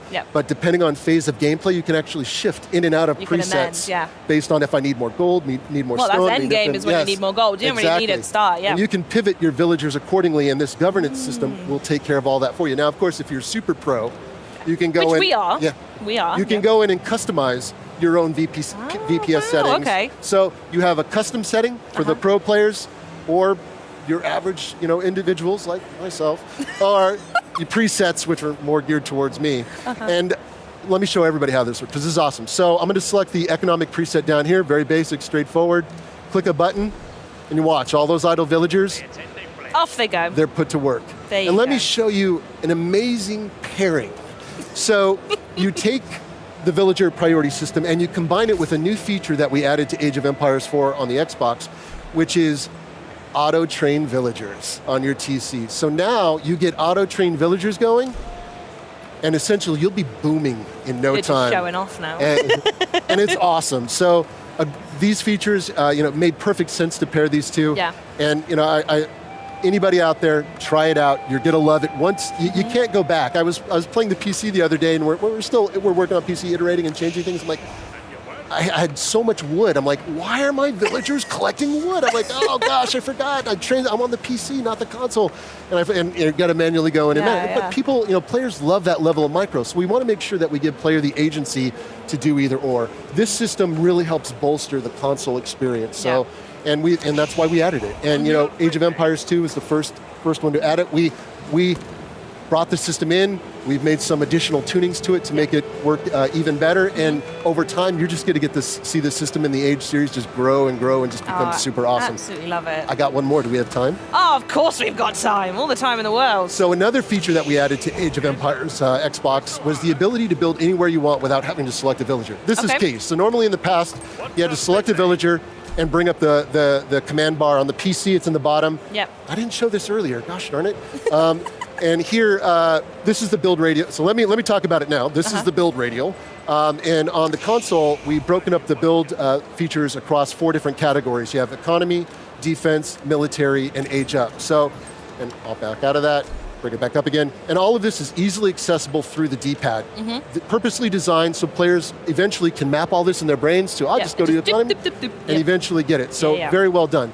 So with the site menu system, no longer do you have to select a villager. You can simply say, cursor over this resource pile, hit the right trigger, and it's going to bring up the right structure that you can place at that particular pile. And then the way that you've weighted the villagers to work, people will go build it, and then they'll go mine it. One villager will automatically be assigned, and it'll start building. And the great thing is, once this villager is done, the VPS system will capture that villager and put it back to work. Oh my days. So it's super awesome. And of course, that's with resource piles, so it's context sensitive on demand. You can also cursor over the terrain, bring up the menu, go to your build system, and it brings up the villager radio. And at that point, say I want to build more military structures, simply select the military structure, build one, and it's going to select the nearby villager, and off you go. So again, some really awesome niceties that we added to the game to just further bolster the console experience and reduce APM on the player. So good. Now, there might be some people in chat who saw the news yesterday as well, who might be brand new to this whole experience, and there is a tutorial that's been added called Rise of the King. I wonder if we could just touch on that very quickly. Absolutely. So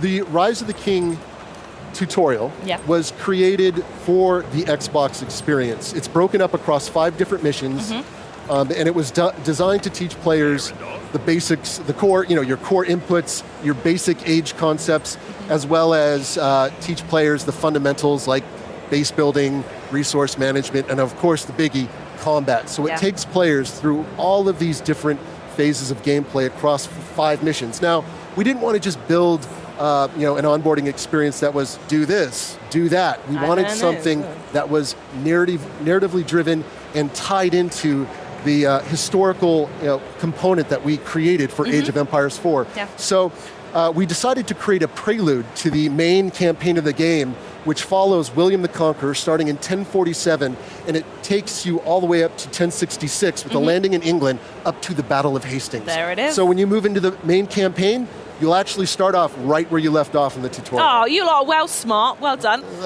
So the Xbox mantra that we all know and love is very much play how you want, when you want, and wherever you want. And that's very important because now we've enabled 2 and 4 of the Age franchise on Xbox consoles. How does it feel to be continuing to support that mantra?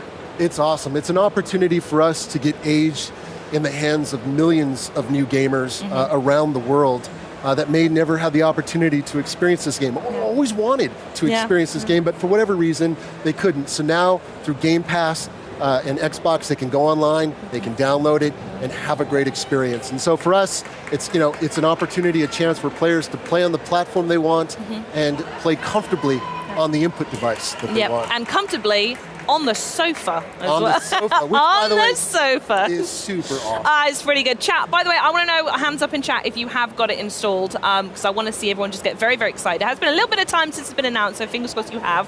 But before we go, I must ask, because I'm also very excited. I hear you've got a big announcement for us, something you want to share, maybe? I am thrilled. Thrilled and have the privilege of being able to announce to everyone around the world that the biggest expansion released for Age of Empires 4 is coming soon.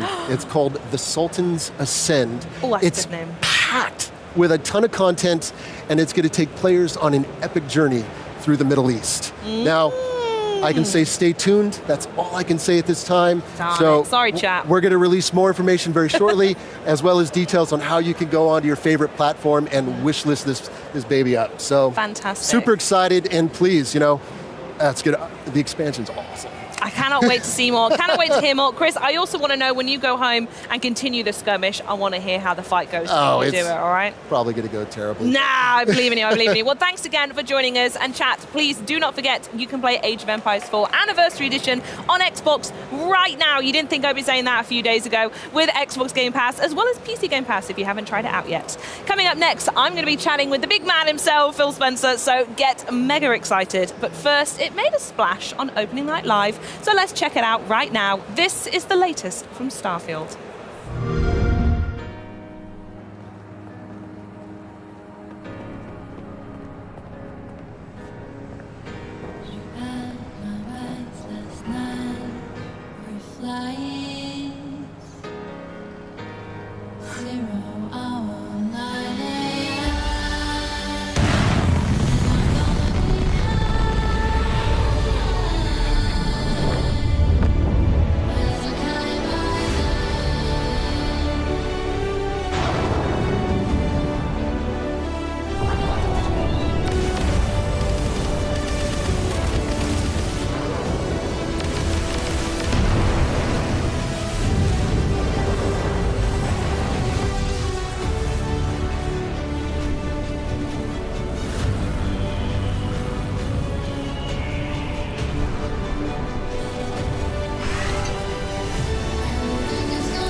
Play it day one with Xbox Game Pass.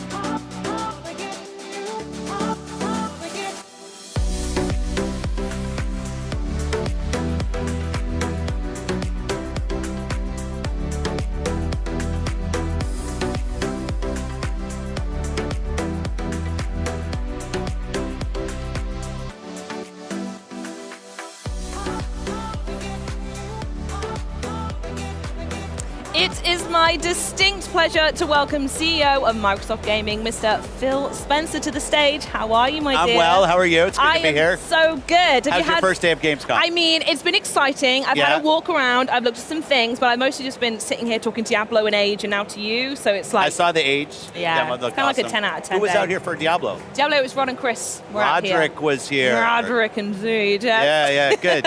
Yeah, good vibes. I want to start by saying that the last time we were together, we were sat in the Bethesda London office planning to steal loads of stuff because we're loads of cool Are we stuff saying behind planning us. because we don't want Planning, people to know that we yes, did? Exactly. Well, you've said it now, so I was protecting us. I still have my stuff. Well, every time I talk to you, I always ask what you're playing. So I want to know what you're playing and why is it still Vampire Survivors? No. Well, I am playing Vampire Survivors, so I got all the achievements. Obviously, yeah. But now they have couch co-op, and I'm playing with my wife. My wife, Kelly, who doesn't play a ton of video games. Yep. So the fact that we can play couch co-op and she's enjoying it, like I'm all in. As well. So what I'm playing right now on console, I'm playing a lot of Remnant 2. I really like Remnant 2. Yep. It's a great game to play with friends. I had my ROG Ally on the way out here. I'm playing a game called Fist, which is in Game Pass. Yep. It's a really nice platformer. I'm playing Brotato. Have you played Brotato? This is also the first I've heard of it, so please tell me more. What is that? So Brotato's not on Xbox. Okay. I'll say yet, but I don't have any. Well, it would be great to get on Xbox. It's a Steam game. It's kind of like, let's say it's inspired by Vampire Survivors. Oh, I see. But you play as a You potato. have a type. Yes, yeah, I'm very simple. Yeah. I have a small brain. So one stick, move around. But it's a fun game. So I'm playing some Brotato. I just finished, what did I just finish last? Bramble. Have you played this game? No, I've had it recommended a bunch though. Yeah, it's because it's a nice short playthrough, isn't it? As well? But it's kind of a demented game. Like A it starts off game. demented, yeah. It starts off very cute, Yeah. and you think, oh, like this is awesome, and then it like goes into some very crazy, great game, zags. great game, but it's like some very dark, let's just say dark places. Okay. I'll get it on the download queue. That sounds Yeah. great. Yeah, it's Wonderful. good. So we're going to focus on Gamescom now. We're going to stop flapping our gums and Okay. actually talk. Our in Gamescom, quite literally surrounded by Xbox fans. 50,000 square feet Yeah. of Xbox booth. It's pretty good. And Biggest this is, ever. This is the first time in a while you've stepped on it as well. So I want to know why it's so important that Xbox has showed up so big this year. Well, being here, being anywhere, but being in Europe with our customers, with players, with the creators that are here. I did a creator get together both last night, today, met with some partners. It's, it's these moments where the industry comes together, where we can talk to each other, that the consumers can come in, the players can come in, put their hands on games. I just think it's critically important. Obviously, COVID messed up a bunch of things. That's in the rearview mirror. So when we had the opportunity this year to go big at Gamescom, we said, let's go. The other thing that's awesome in the booth is how much third-party support that's here, right? Yeah. Like Ed Boon's games here, Mortal Kombat's here. We have the DLC for Cyberpunk's here. Like it's just awesome to see how many of our partners, Rod's games here, Diablo, how many of the third-party support on the floor. It's an important thing for us as a platform. And it's just nice to get reconnected back with the community here. Yeah.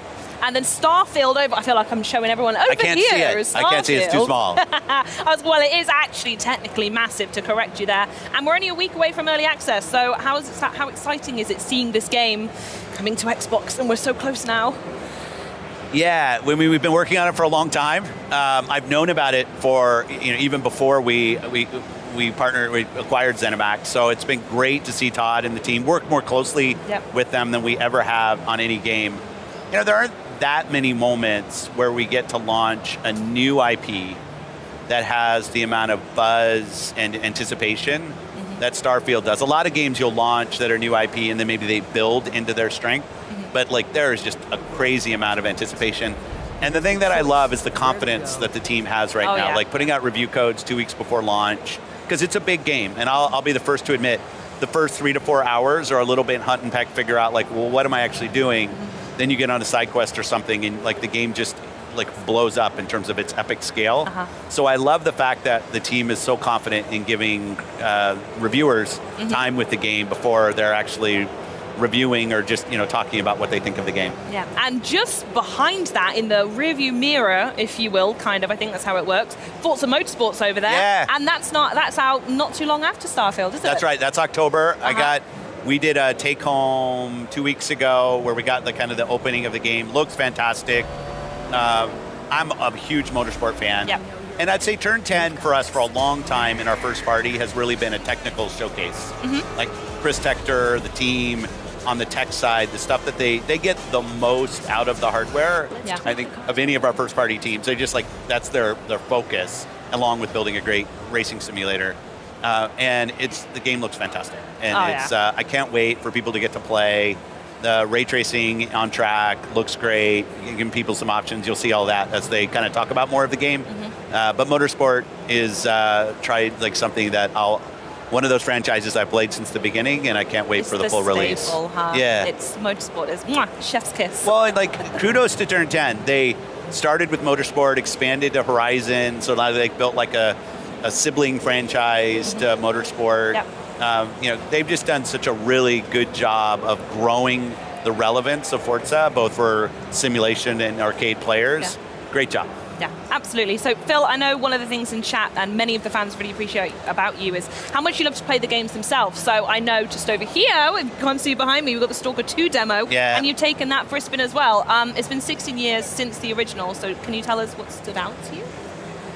Yeah, Stalker, if you played the first game, has kind of a unique setting and story, and it's really nice to see what they've done in this build of continuing the lore of what Stalker is about, what your role is in the world, and kind of how the world invites you into what your role is and your kind of task. I'm trying to do this without kind of spoiling too much. But you can spoil if you want. No, that's their game. Like I don't want to do that. But I'll also say, they're a dev that spends a lot of time perfecting the game in terms of the technology. I think they're still on that track. Yeah. Like they're still, obviously the game's not done. So it's, but yeah, I just love that they've done a good job moving the Stalker kind of world forward, but being very tried and true to what Stalker's about. Yeah, for sure. And to be totally honest, even under the best circumstances in games development, it's super tough. But for GSC, obviously, it's a bit more complex, the situation they've got there. So I want to know, what does it mean to you to see these guys get here and get a demo out of the door? Yeah, I've stayed in touch with the team over the years, and especially as you say, like the last couple of years, it's an emotional thing, right? Like you almost feel hollow asking them about how their game is. Yeah, of course. When you think about the world and what that they live in, and what that studio has gone through and really continues to go through.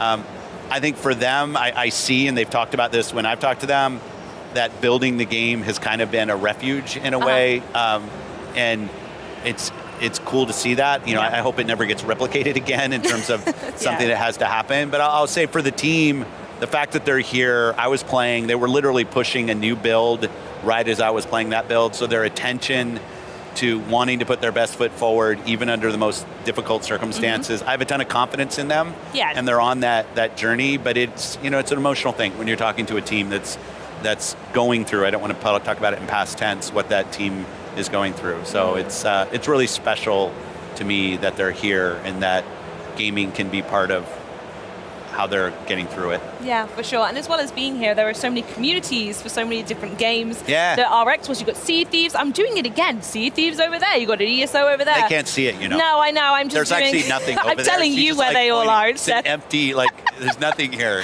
And you're just It's not a pointing green at screen, it's an illusion. the grounded communities over there. It's actually not. But what's it like for you to see all of these communities come together? Community and gaming to me are linked. It's 100%. From my early days of literally going to the arcade. I'm the old guy, but that's the only way I could play that and Pong at my house. That's how I played video games. And there was a community in the arcade of hey, what's the new hot console? Not video game console, but actually arcade console cabinet that you're going to go play. And I love that today those communities, they're still physical. Like you asked, why are we here at Gamescom? Because we have a fan fest tonight. Indeed, it's going to be awesome with the local community and the people that are here, but also the virtual communities. And I think it's one of the unique things in video games, that video games can connect people across geographies, across races, religions. Like, it is just a connector of people.